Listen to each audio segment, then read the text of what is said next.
जी, अस्सलामु अलैकुम वरहमतुल्लाहि वबरकातुहू। उम्मीद करता हूँ तमाम स्टूडेंट्स खैर व आफियत से होंगे। लास्ट क्लास में हमने सीन सीखा था और कशीदा शीन पर बात की थी। इस पर हमारी अल्हम्दुलिल्लाह से तफसीली बात हुई थी। आज की क्लास में हम शीन से आगे के हुरूफ सीखेंगे और जो साद, ज़ाद और ता हैं। साद जो है हमारे जो पिछले हुरूफ हैं वो दायरे वाले हुरूफ चलते आ रहे हैं। सीन है, शीन है, सौद है और ज़ाद है। तो ये दायरे वाले हुरूफ हैं। शीन चूँकि कशीदा लफ्ज़ था, बड़ा लफ्ज़ था, तो इसलिए उसके नुकात ज़्यादा थे। लेकिन जो सीन की हमने मेजरमेंट सीखी थी, जो उसकी लेंथ थी, तो वो 4 नुकात की थी। हम जो है मीज़ान में हर हर्फ़ को लिखते हैं, मेजरमेंट लगा के हर हर्फ़ को लिखते हैं, ताकि आप लोगों को हर चीज़ जो है वो अच्छे से समझ आए।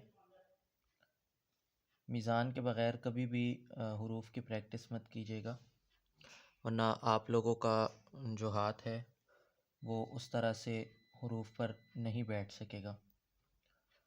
तो 4 नुकात का मीज़ान हमने सीन के लिए भी लगाया था और 4 नुकात का मीज़ान हमने सौद के लिए भी लगाया है।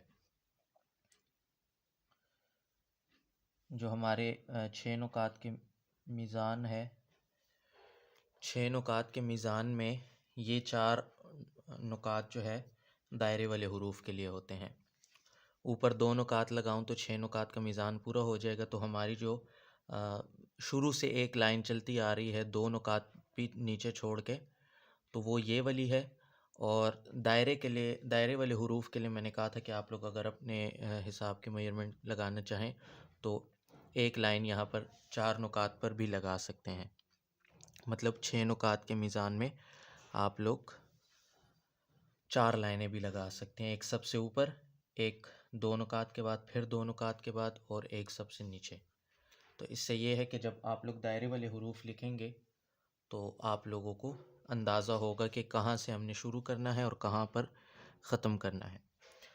सौद चूँकि हम सीखने वाले हैं, तो एक नुक्ता आप लोगों को समझाने के लिए मैं यहाँ पर भी मेजर कर देता हूँ।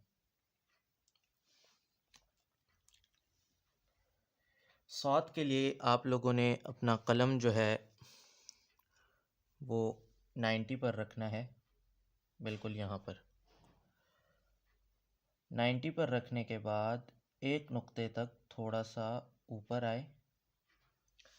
एक नुक्ता जैसे ही कंप्लीट किया और क्रॉस किया, फ़ौरन से इसको 45 पर ले जाए। कितना ले जाना है? इसकी जो मेजरमेंट है वो मैं आप लोगों को उसी तरह जीम के मुताबिक समझा देता हूँ कि अगर 45 से देखा जाए तो 2 नुकात, और अगर से देखा जाए 90 के एंगल से तो ये 1.5 नुक्ते का होगा। ठीक है। जीम में हमने ऐसा किया था कि स्ट्रोक को यूँ बना के थोड़ा सा नीचे किया था और उसके बाद अगला स्ट्रोक बनाया था। सौद में जैसे ही हमने पहला स्ट्रोक बनाया, फ़ौरन से हम कलम यहीं पर रख के अगला स्ट्रोक बनाएंगे।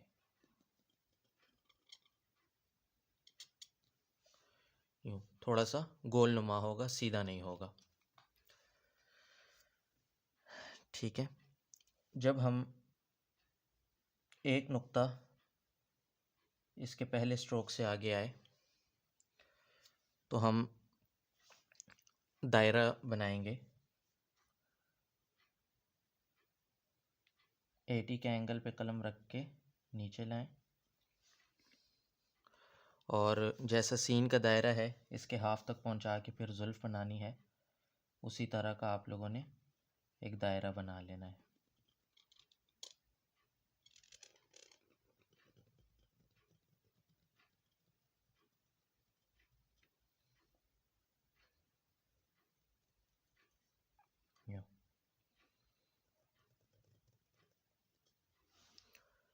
ठीक है, तो ये जो है आप लोगों ने सौद सीखा। इसके एंगल्स मैं आप लोगों को फिर से क्लियर कर देता हूँ कि ये भी 45 पर है और ये भी 45 पर है। एंगल्स हमेशा याद रखिएगा ताकि आप लोगों को स्ट्रोक्स बनाने में आसानी हो। अब आगे बढ़ते हैं ज़ौद की तरफ। मेजरमेंट वही है, इसको सौद की तरह ही बनाना है, लेकिन लास्ट में जाके इसकी सिर्फ एक चीज़ चेंज हो जाती है, इसका नुक्ता।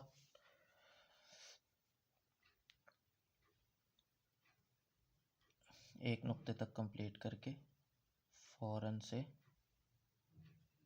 स्ट्रोक बनाया। उसके बाद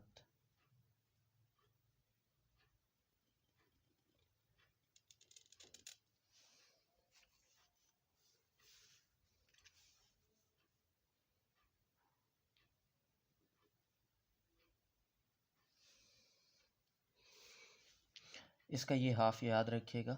ये हमारे हर दायरे में मैं आपको मैं ये बात समझाता हूँ।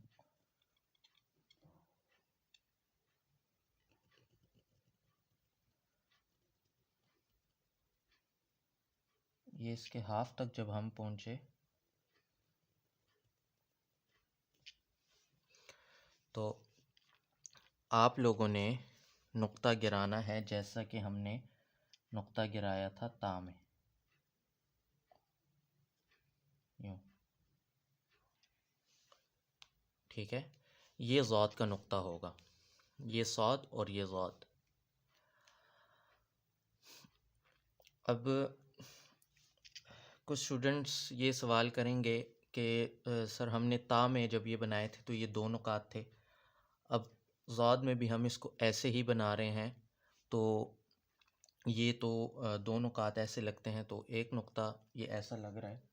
तो एक चीज़ मैं आपको क्लियर करना चाहता हूँ, ख़त्ते दीवानी में वो हुरूफ जो कि आखिर से ऊपर उठते हैं, ख़त्ते दीवानी में वो नुक्ते वाले हुरूफ जो आखिर से ऊपर की तरफ उठते हैं, जैसा कि ता है, ज़ौद है, क़ाफ है, इसी तरह आगे के जो हुरूफ हैं, नून है, तो उनमें हमेशा उनका नुक्ता आखिर में नीचे की तरफ गिरेगा, मतलब उनमें ऊपर नहीं लगेगा।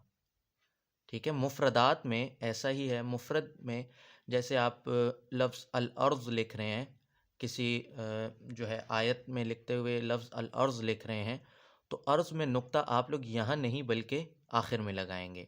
मुफ़रदात में ऐसा होता है, मुरक्कबात में जो है वो फिर ज़ौद अगले हर्फ़ के साथ जुड़ जाता है, तो फिर उसका नुक्ता ऑब्वियसली ऊपर ही लगता है। तो ये बात जो है अपने जहन में रखिएगा। ख़त्ते दीवानी में वो नुक्ते वाले हुरूफ जिनके आखिर में उठान हो। ठीक है, अब नुक्ते वाले हुरूफ जो है आखिर में उठान, मैंने इसलिए कहा कि ज़ौद तो हमने बना लिया, अब आगे तौ लिखने के बाद ज़ौ भी है, तो उसमें आखिर में उठान नहीं है। ठीक है, तो इसलिए उसका जो नुक्ता है तो वो उसके ऊपर ही लगेगा।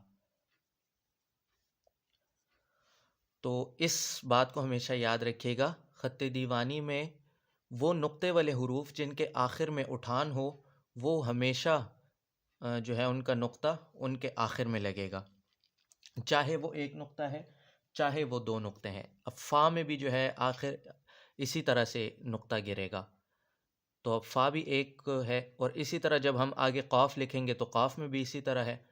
तो जो है एक नुक्ता या दो नुक्ता होना वो नहीं रखता मायने, लफ्ज़ पहचाना जाता है, चाहे आप लोग ज़ौद लिखें या क़ाफ़ लिखें, एक नुक्ते वाला लिखें या दो नुक्ते वाला, लफ्ज़ पहचान लिया जाता है।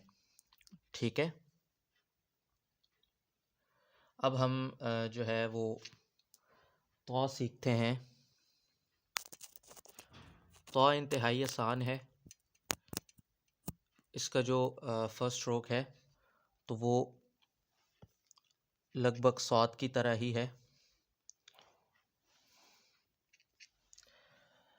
तो के लिए आप लोगों ने ऐसा करना है, कलम जो है 90 पे रख के जो सौद का स्ट्रोक है ना उसी को थोड़ा सा आप लोगों ने रिपीट करना है।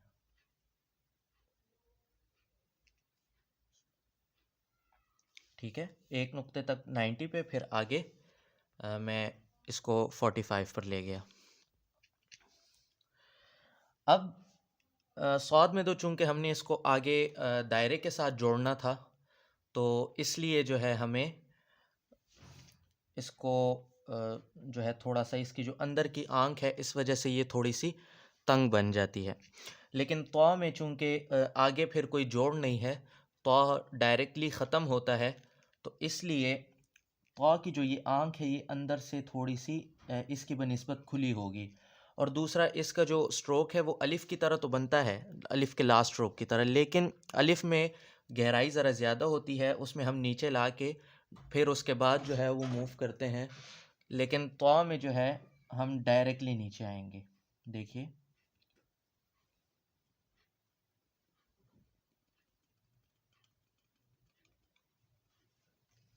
यूँ। ठीक है, अब जब हमने इसको पहले पार्ट के साथ टच किया और एक नुक्ता आगे लाए, तो इसके जो निचली नोक है वो उठ जाएगी और ये ऊपर की तरफ होगी, बल्कि ऊपर भी, और थोड़ी सी आप लोग सीधी भी ला सकते हैं इसको। और जो निचली स्ट्रोक है, जो निचली इसकी नोक है, ये इसके साथ आकर इस तरह से जुड़ जाएगी। मतलब तो हम जब इसको पूरी लाइन पर करें तो यहाँ से ये थोड़ा सा उठा हुआ होगा, बिल्कुल लाइन पर सीधा नहीं होगा। ठीक है, तो ये बात हमेशा याद रखिएगा। अलिफ में तो हम ज़रा सीधा आ जाते हैं, और दूसरा अलिफ में फिर यहाँ से बारीक भी होता है, लेकिन ये जो है वो अलिफ की तरह का नहीं बनता। यहाँ पर पूरा का पूरा जो है एक नुक्ता समा जाएगा। ठीक है, उसके बाद हम बनाते हैं जो तौ का अलिफ है। अलिफ आप लोगों ने किस तरह से बनाना है कि यहाँ से आप लोग आधा नुक्ता मैयर कर लें। आधा नुक्ता मैं एक स्ट्रेट लाइन ले जाता हूँ।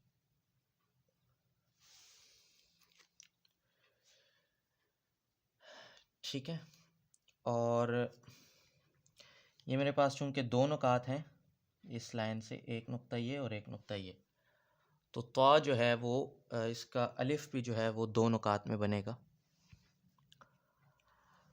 ये मैंने आधे नुक्ते की एक लाइन जो है वो मैयर की हुई है। अब यहाँ पर आप लोगों ने कलम रखना है 70 का एंगल पे। 70 का एंगल अभी तक हमने नहीं पढ़ा, तो 70 का एंगल हम फर्स्ट टाइम पढ़ रहे हैं, तो ये याद रखिएगा। 70 के एंगल पे कलम रखने के बाद आप लोगों ने आना है 110 पर।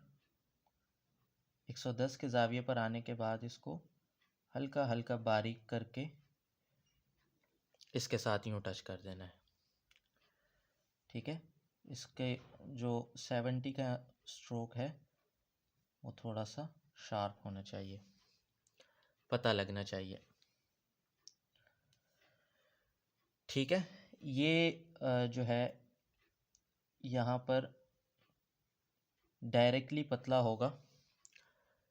110 के ज़ाविये पे आते ही आप लोग कलम अपना रोक कर बाकी जो है आप लोग नोक से भी ड्रॉ कर सकते हैं।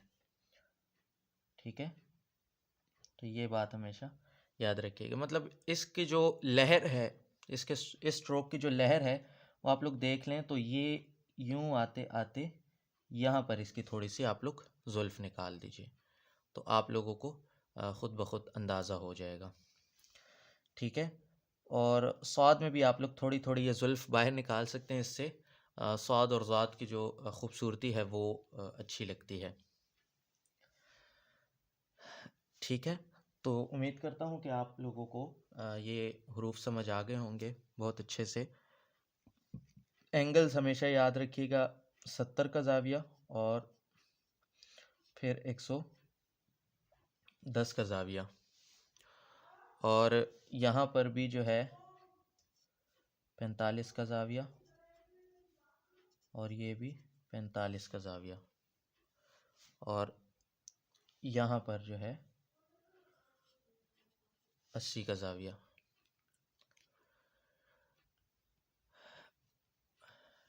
ठीक है, तो उम्मीद करता हूँ कि आप लोगों को ये हरूफ बहुत अच्छे से समझ आ गए होंगे। बाकी फिर भी अगर आप लोगों को किसी लफ्ज़ की समझ ना आए तो आप लोग जो है मुझसे पूछ सकते हैं, और जो भी आप लोगों का सवाल वग़ैरह होगा इंशाल्लाह उसको क्लियर किया जाएगा। ठीक है जी, दुआ में याद रखिएगा। बहुत बहुत मुझे दीजिए इजाज़त। अल्लाह हाफ़िज़।